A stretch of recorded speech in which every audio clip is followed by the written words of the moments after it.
자, 안녕하세요. 반갑습니다. 자, 오늘은 5월 18일 광주 민주항쟁을 기념하는 날이에요. 그죠? 네. 자, 오늘 본사에서 대전 미팅을 간단하게 진행하도록 하겠습니다. 한 10분 정도. 오늘은 제가 좀 드리고자 하는 메시지가 아인슈타인이 하신 이야기예요. 어제와 똑같이 산다면 다른 미래를 기대하는 것은 정신병 초기증상이다. 기대하지 마라. 자, 그만큼 자기 자신을 혁신하고 변하는 것이 얼마나 중요하다는 걸 이야기하는 거죠. 그죠? 인간이 갖고 있는 여러 가지 욕구 중에 많은 욕구가 있지만 그 변화와 혁신에 대한 욕구는 저는 기본적이어야 된다. 특히나 우리같이 사업이나 비즈니스를 하시는 분들이라면. 그죠? 그래서 스스로를 점검하는 것도 중요하지만 이제 미래에 대한 약간의 통찰, 미래에 대한 어떤 이런 관심들을 좀 가져보는 것. 그러니까 산업군들이 어떻게 바뀔 건지, 산업군들이 어떻게 바뀔 건지는 결국은 소비자의 니즈가 욕구가 어디로 가는지 이런 거죠. 그죠? 결국은 우리 산업의 변화, 경제의 변화도 인간의 변화에서 다 만들어집니다. 그래서 인간에 대한 좀 깊이 있는 통찰, 관심, 그들의 행동들을 관찰하는 거, 또 그들의 움직임이 어디로 움직인 건지를 보는 것이 결국은 뭐다? 경제, 거시경제를 잃는 힘이다. 이렇게 보는 거죠.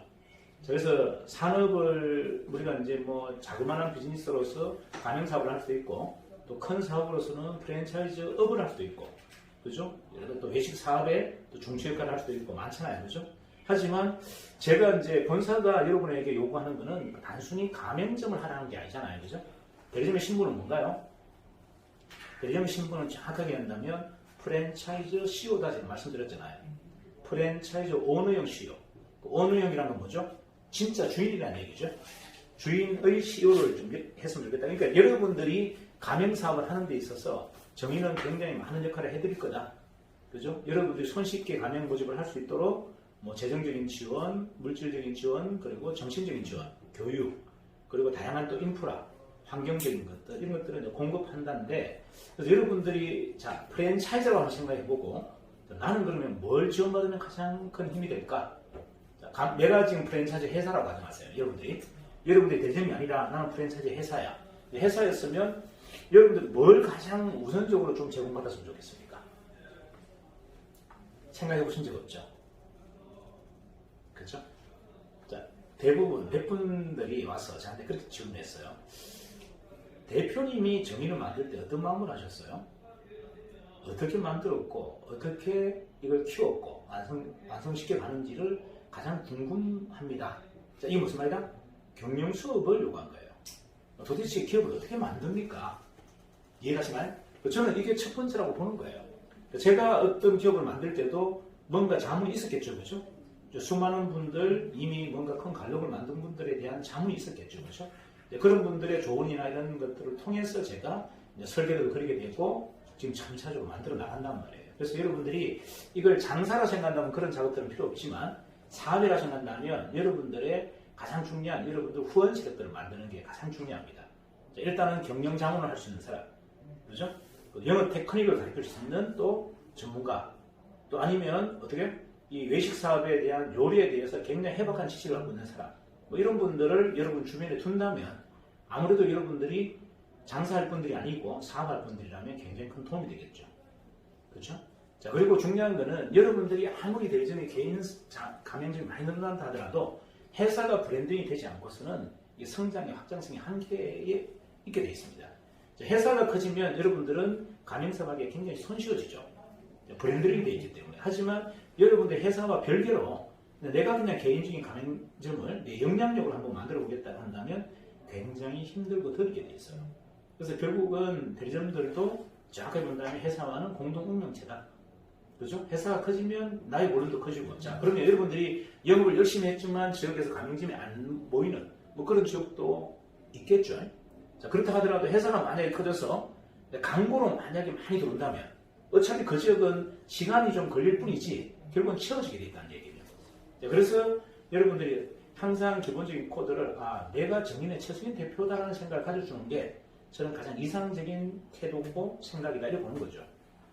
자, 그리고 이제 당장의 이익이 되는 건 어떻게 좀 만들 거냐? 자, 당장의 이익이 되는 걸 어떻게 만들 거냐인데 여러분들이 이제 가맹점을 이렇게 생각해 보시면 가맹점들이 금방금방 만들어지지 않잖아요. 자, 그런데 되게 재밌는 건 뭐냐면요. 만들어지기 시작하면 또 금방 만들어버립니다. 자, 나는 그냥 해준 게 여기 와서 통닭 시연해줬어. 그랬는데 이 사람이 뭐란다? 다른 거 다 필요 없어. 내가 다 할게. 한 1억 내가지고 구의점처럼 저렇게 간사하게 하고 직원 한 4명 쓰고 그래서 내가 직접 할게. 아니 제가 그럼 좀 도와드릴게요. 안 도와줘도 돼. 내가 그 투자하는데 내가 니한테 무슨 도움을 받아. 이런 분이 나온다 안 나온다? 나온다. 여러분들이 이게 뭐냐 하면 전부 내보다 못한 분들이 가맹점 들어오는 게 아니에요. 가맹점들은 여러분보다 훨씬 뛰어난 분이 들어옵니다. 단지 그들이 가맹사업을 하겠다라는 모티브만 만들어주면 되는 거예요. 자, 무슨 말이야? 가맹사업을 지금까지 했는데 되게 어려웠어. 치킨을 튀겼는데 막 기름이 너무 많이 나왔고 막 유전기 때문에 막 돈을 많이 벌었는데 머리 너무 아팠고 불나도 있었고 스트레스를 너무 많이 받아서 남편하고 늘 싸웠고 맞아요? 장사는 잘 됐는데 뭐 이런 어려움을 갖고 있거나 아니면 이왕에 내가 하는 치킨 쪽에서는 좀 건강한 치킨 깨끗한 치킨을 좀 했으면 좋겠다라는 생각을 늘 갖고 있었던 분이 있어요. 장사를 크게 하면서도 맞나요? 또는 카페도 마찬가지잖아요. 내가 대형 카페를 했는데 너무 직원들 때문에 스트레스 많이 받았어. 무인도 좀 하고 싶었는데 그럴만한 브랜드도 마땅하게 없었어. 그런 분들 입장에서는 저희 입장에 저희 브랜드는 굉장히 매력이 있죠. 자, 그러니까 뭐냐면 각자가 가지고 있는 생각이 내하고 같지 않다는 거예요. 여러분 이걸 아셔야 돼요. 내가 갖고 있는 생각하고 그들의 생각은 전혀 달라요. 그래서 여러분들은 뭐다? 가교자 역할만 하는 거예요. 그들이 이걸 볼 수 있는 환경만 만들어주는 거지 그들을 내가 트레이닝해서 컨셉을 잡아주고 뭐 어떤 컨셉으로 가게를 내라 뭐 이런 것까지 여러분들이 뭐다? 어드바이저를 하는 역할이 아니다. 자, 그렇다면 대리점이라는 역할이 무게감이 높아요? 낮아요? 무게감은 높지 않습니다. 낮습니다. 그냥 연결하는 역할이기 때문에 높진 않아요. 가벼워요. 하지만 여러분들이 배워야 될 건 또 뭐다? 가맹점을 내주는 게 아니고 경영에 대한 것을 여러분들은 배워야 되는 거예요. 왜? 가맹점이 50개가 나왔을 때 그때 어떻게 할 거냐 이거죠. 또 운으로 만들어지든 아니면 능력으로 만들어지든 가맹점이 계속 들어올 거 아니에요. 들어와서 그게 1개, 2개가 나올 때는 관계없는데 그게 그 지역 안에서 50개가 되고 그들이 협회를 만들어서 협의회를 만들고 여러분들을 물리적으로 공격할 수도 있어요. 그럼 대리점이 해주는 게 뭔데? 왜 니는 우리 전체 마진의 6% 가져가니? 이렇게 할 수 있다 없다? 있죠. 그럼 거기에 대한 대안이 있냐는 거죠. 그때는 누구의 도움을 받아야 된다? 본사의 도움을 받을 수밖에 없어요. 그런데 본사가 갖고 있는 생각과 여러분 생각이 다르면 도와줄 수가 없는 거예요. 이해가나요? 여러분들이 저희들한테 SOS를 청했는데 저희는 가지고 있는 전략이 있어. 근데 이 전략과 여러분들 생각이 다르면 이게 도움 주는 것 자체가 의미가 없잖아요. 이해가시나요? 그래서 회사와 같은 생각과 같은 방향을 좀 가져주셔야 된다. 왜냐하면 저희가 도움을 드리더라도 여러분하고 코드가 맞아야 도와준다는 얘기예요. 코드가 맞지 않는 걸 싫어하는 사람한테 짝사랑 어떻게 합니까? 자, 그래서 경영자의 소양을 좀 갖추고 그 방향을 좀 가지고 그 다음에 이제 영업을 하고 결과를 만드는 것에 대해서는 여러분들이 약간의 퀘션 마크를 남겨두시면 돼요. 이거는 내 능력과 내 노력으로 되는 게 아니라 전체적인 어떤 방향에 의해서 어떻게 나는 그냥 안내자 역할만 제대로만 충실하게 하루에 한 3명 정도를 꾸준하게 본사에 와서 직접 시연하고 설명을 들을 수 있도록 아니면 잘 만들어진 구의점에 가서 저 튀김교와 저건 전체에 돌아가는 매장의 전체적인 걸 한번 보여주는 역할만 여러분들 하시면 돼요. 나머지는 그들이 몫인 거예요. 그들이 할 건지 안 할 건지 내 딸에게 시킬 건지 안 시킬 건지 본인이 남편하고 직접 할 건지 이거는 그들의 몫인 거지 내가 굳이 그걸 잡아줄 필요는 없다. 이해가나요? 또 재력 있는 사람들 같으면 그냥 이렇게 하겠죠. 우리 딸한테 한 3개 내줄까 카페? 할 수 있어요. 그죠? 근데 그거 하지 마라 또 하면 안 된다는 얘기예요. 아니 무슨 말이냐면 아니 부업을 우리 딸한테 무인 카페 3개 내겠다는 사람한테 카페 하지 마시고 치킨 하라고 막 이러면 안 된다는 얘기예요. 이해가 가나요? 이거는 그들의 몫인 거예요. 우리의 몫이 아니라는 얘기예요. 그들이 판단했잖아요. 우리 딸이 하기에는 카페가 좋다. 그리고 직장 다니고 있으니까 저녁에 잠시 재료 보충과 청소만 할 수 있는 무인 카페가 좋다. 한 개 가지고는 가성비가 낮으니 3개 정도에서 약간 변두리에 3개 내에서 수익 구조를 좀 다운하자. 이런 전략은 그가 세우는 거예요. 그거 갖고 있단 말이에요. 그러면 오케이 훌륭합니다. 좋은 생각입니다. 그럼 저희가 거기에 가장 최적화돼서 도와드리겠습니다. 하면 끝났는데 그러다가 카페 매출이 낮다고 카페 재료가 적배당한다고 치킨을 팔고 싶어서 자꾸 치킨 하라고 꼬시거나 돈을 생각하고 꼬시는 건 이거는 망고 내 개인 욕심이잖아요. 해서는 안 된다는 거예요. 이해가시나요? 네. 그들의 선택에 모든 걸 다 맡겨주셔야 된다. 단지 나는 뭐다? 그들이 이런 플랜을 못 봤잖아요. 나는 이 플랜을 볼 수 있는 환경만 나는 끊임없이 제공한다. 야, 우리 프랜차이즈 4개 있는데 와서 한번 체험해봐. 일단 가맹비 안 받고 교육비도 실비니까 그게 안 받는 거나 마찬가지야. 그리고 뭐다? 인테리어 네 마음대로예요. 인테리어도 자 네가 예를 들어 신발 가게를 하고 있어. 신발 가게에다가 카페 넣어. 그 신발 가게 한다고 회사가 싫어하지 않는다. 단지 바깥에는 우리 수 카페 24를 달아줘야 된다. 이해가 나요? 네. 자 여자 속옷 파는 가게. 거기다 무인카페 넣는다고 해서 무슨 문제가 됩니까? 이해가 나요? 그냥 무인카페 넣자. 이해하시죠? 그러면 월세도 나오잖아요. 자, 이런 것들이 전문화되어서 B2B 영업을 하는 건데 여러분들도 할 수 있다. 이해가시나요? 소규모로 본 다음에 이제 이런 거죠. 화장품 회사하고 계약을 해서 내가 카페 열 테니까 화장품 부스를 그 안에다 10개씩 내고 한 달에 100만 원씩 저한테 주세요. 이건 B2B예요. 이해가 나요? 내가 카페 10개를 쫙 해놓고 그 카페 안에다가 화장품 부스 하나 넣고 주얼리 부스 하나 넣고 그 다음에 뭐 신발 부스 하나 넣고 이렇게 하면 한 300만 원 받으면 나는 그 커피가 하나도 안 팔려도 전혀 문제 없죠. 이런 것이 B2B인 거예요.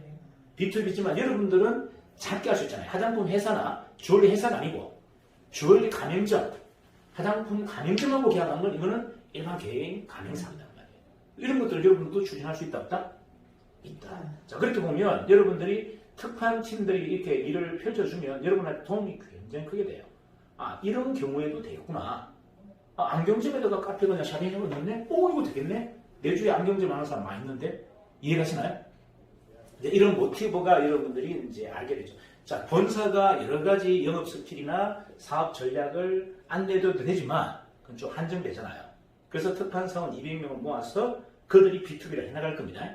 하다 보면 여러분들이 그 B2B 속에서 여러분이 할 수 있는 역할들이 많이 나와요. 이해가나요? 자, 예를 들어서 뭐 김포공항에 우리가 이제 그 현장에 무인 카페 10개, 무인 자판기 도넛 10개가 들어갑니다. 자, 그러면 거기 누가 갖다 줄 건데? 도넛을 튀겨서 포장해서.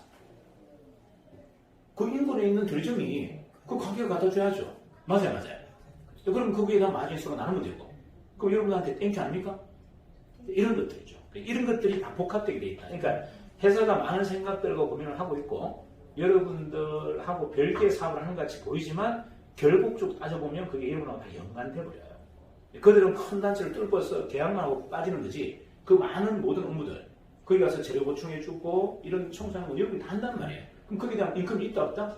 있다. 그럼 여러분들은 가게 수입하고 별도로 이런 단체의 재료 공급에 대한 또 수익이 나오기 때문에 굉장히 안정화되고 그거는 여러분이 가맹점한테 안 맡겨도 돼요. 대리점이 직접 해도 돼. 직원 한 명 뽑아서 250만 원 주고 네가 우리가 지하 공장 만들어서 다 같이만 하루에 한 1000개씩 막 튀기는 거예요. 그래서 개별 포장해서 알바 주셔서 네가 이거 저 김포공항에 어떻게 3000개 딱 꼽아놔. 맞아요. 월급 250만 원 줄게 하면 되잖아. 그거는 대리점이 가맹점에게 따로 해줄 필요 없는 게 여러분이 직접 그 지역의 대리점이 해줘야 된다는 얘기죠. 이해가시나요? 이런 것들이 굉장히 활성화됩니다. 저희가 굉장히 다양한 전략을 쓰고 있잖아요. 그러니까 지금 국내에서 유일하게 외식사업 중에 B2B를 겨냥하는 회사는 저희밖에 없어요. B2B 사업을. 그거는 여러분들이 대리점들이 실질이 도움이 되는 플랜입니다. 그러니까 여러분들이 영업력이 약해서가 아니고요. 그들이 전문화된 영업맨들이기 때문에 그래요.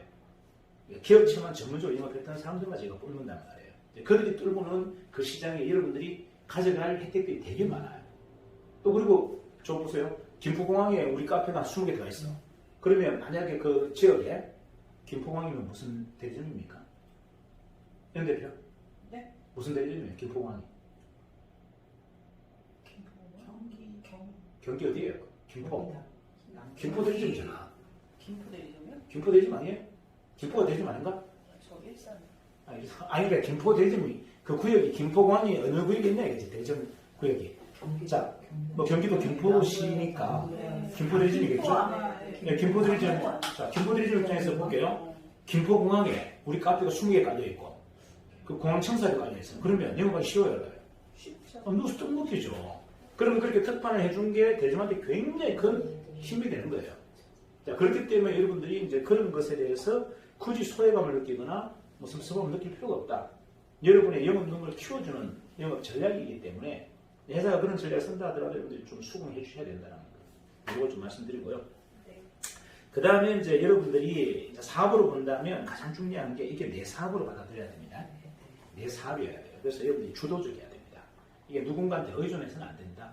내 개인의 비즈니스다. 이렇게 받아들여야 되고, 그 다음에 내 의견이 반영되는 사업이어야 돼요. 그래서 여러분들이 적극적으로 본부장님한테 여러분 의견을 개진하셔야 돼요. 자, 나는 이렇게 생각하는데 우리 본부가 이렇게 같이 한번 이런 전략을 같이 썼으면 좋겠습니다. 이런 것들을 여러분들이 가감하게 요구할 수 있어야 돼요. 그게 뭐다? 자존감이잖아요. 내가 14명 중에 한 명이지만 나도 그 본부의 경영에 직접적으로 참여하는 사람이다. 이런 역할을 여러분들 맡기든 안 맡기든 여러분들이 본부장 미팅 때, 본부 미팅 때 적극적으로 나는 이런 아이디어가 있는데 이걸 한번 반영해달라. 그죠? 그게 이제 관찰이 되면 또 그게 본사의 정책으로 또 들어올 수 있단 말이에요. 그래서 모든 사람 한 사람 한 사람들을 저희는 CEO로 본다. 그래서 그냥 하나의 구성원 조직으로 보지 않는다. 그 여러분들이 적극적인 여러분들의 아이디어와 창의적인 발상을 계속 요구해 주셔야 돼요. 그게 회사의 가장 강력한 경쟁력이다. 그래서 항상 고민 많이 하시고, 그죠? 주위에 이렇게 이야기 들어보시고, 요렇게 한번 바꿔볼까요? 온라인 마케팅을 이렇게 한번 해봅시다. 이런 것들을 전략을 좀 세웠으면 좋겠고. 그 다음에 내 경영이라고 받아들이면요, 여러분 막중한 책임감이 생겨요. 근데 이게 내 경영이 아니면 그냥 소속원이면 책임감이라는 게 없죠. 하지만 이게 내 사업이라고 생각해보세요. 자, 내가 주체예요. 맞잖아요? 그리고 회사는 뭐다? 그냥 도움이야. 여러분 도와주는 그냥 어드바이저 역할이에요. 자, 모든 사람이 그렇게 한번 볼까요?